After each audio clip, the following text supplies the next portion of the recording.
Christmas, and indeed any winter festival of lights and presents, is a magical time.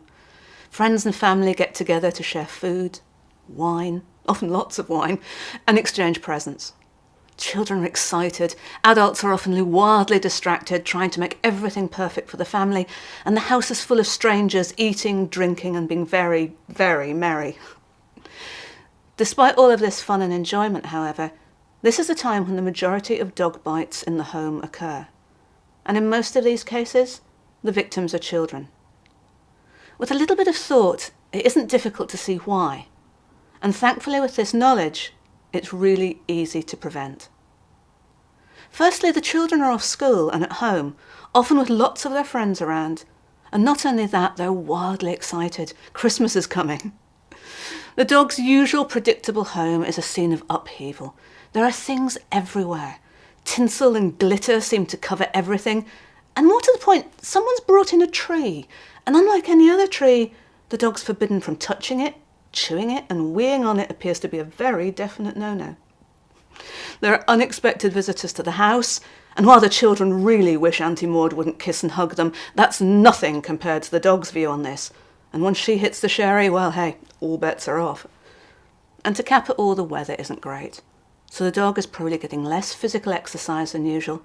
And the adults all seem to be running around doing all kinds of things that don't include the dog, or even seem to remember the dog even exists. Most dogs can cope with the temporary craziness of Christmas, and many actually enjoy it, but for a surprisingly large number, it's stressful and it's worrying. In the Nightmare Before Christmas scenario, the dog is under-exercised, overstimulated, under-supervised, and over-threshold. This is just an accident waiting to happen. So how can you make sure you all have a Merry Christmas? Well, first, remember the dog's needs don't stop for the festive season.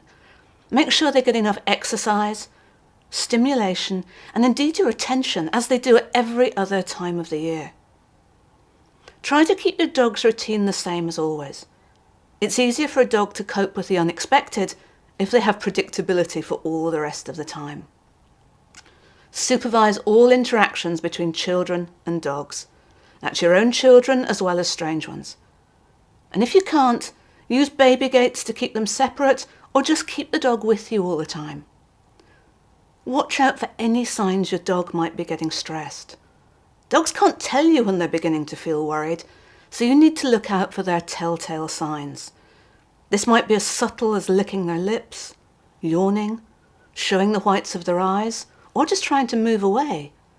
Or it might be more obvious signals, such as tension, looking worried, lowered body language, or just attempts to hide away from all the craziness. Don't let anyone, child or adult, handle your dog roughly or inappropriately. No grabbing, no hugging and kissing, and no rough play.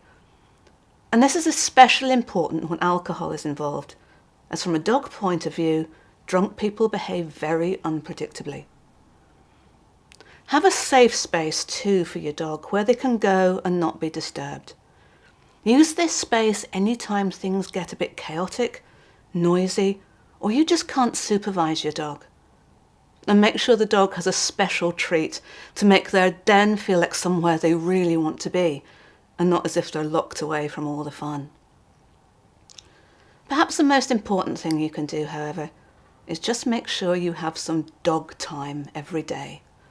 Time when you forget about the madness of the season and you just focus totally on your dog, making sure you give them what they need to be healthy and happy. This is the very best Christmas present you can give your dog, your time and your love.